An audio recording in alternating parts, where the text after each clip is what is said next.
En revanche, on affiche l'unité en grande terre. Les deux communautés d'agglomération ont signé une entente pour la valorisation des déchets sur leur territoire.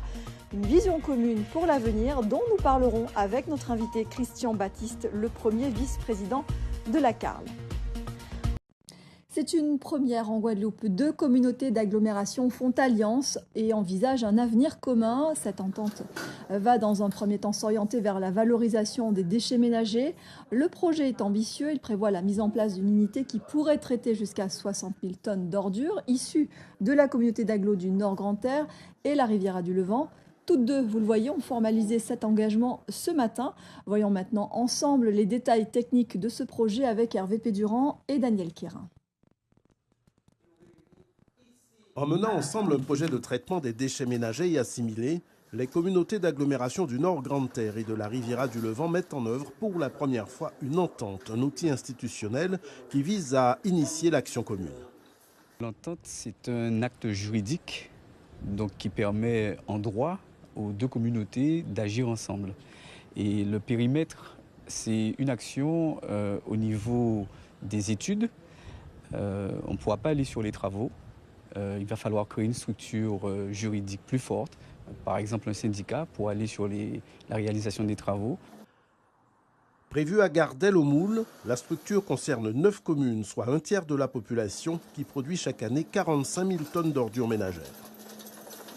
On va valoriser tout ce qui est valorisable en enlevant dans les déchets de la poubelle, de la ménagère, de la ferraille, le carton, les aluminiums.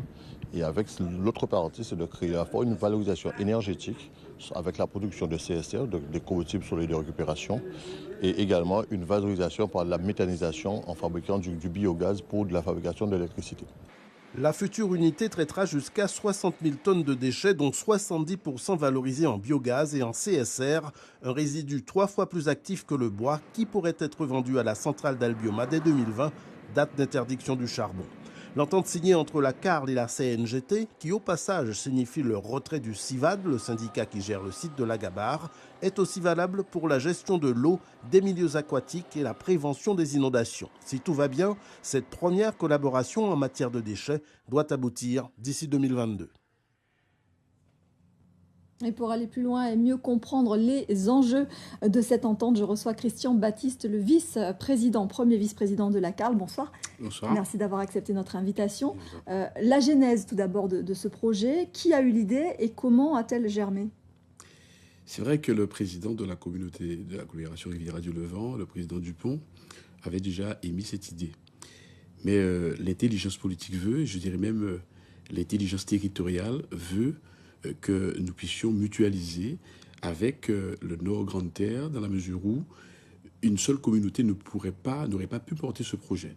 Et tout naturellement, la présidente de la communauté d'agglomération du Nord-Grande-Terre a évidemment accepté de porter ensemble ce projet.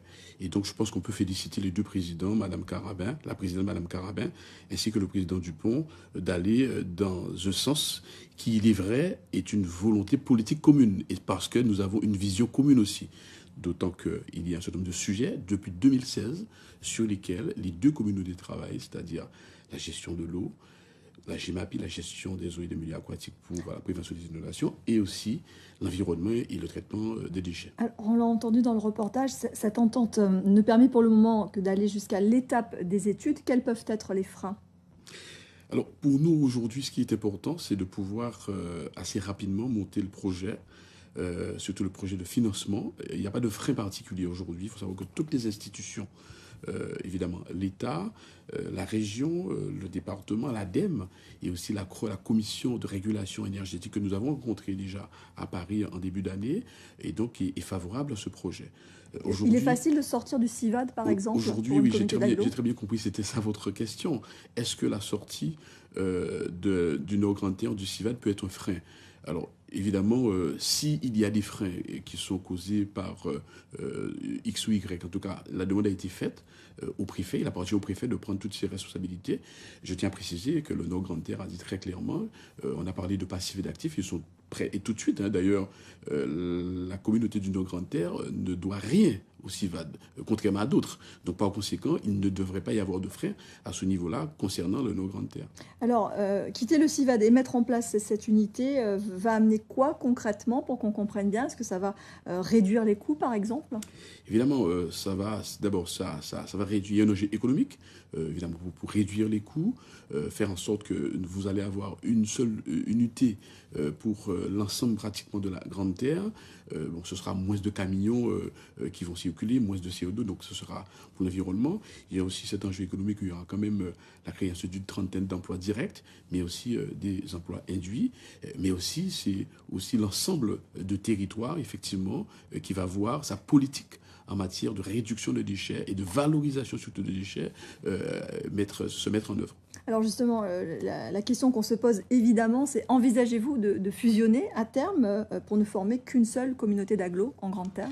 C'est possible et c'est prévisible même, je dirais. Je rappelle que le périmètre qui était prévu au départ, parce que l'État nous a imposé un périmètre au départ en termes d'intercommunalité. Eh bien, c'était ce périmètre qui était prévu dès le départ. Bon, il y a eu une petite incompréhension, mais aujourd'hui, je crois qu'avec les 3 actions où nous affichons une volonté politique forte, je pense que la fusion est presque inévitable. Et donc, dans l'avenir, effectivement, nous y travaillons dès maintenant. Mais en réalité, au-delà de la loi que nous a imposé l'intercommunalité, l'État, maintenant, il y a une volonté d'action. Et donc, ce sont ces actions qui vont nous amener tout naturellement à une fusion. Merci beaucoup, Christian Baptiste, d'avoir accepté notre invitation. Je vous en prie.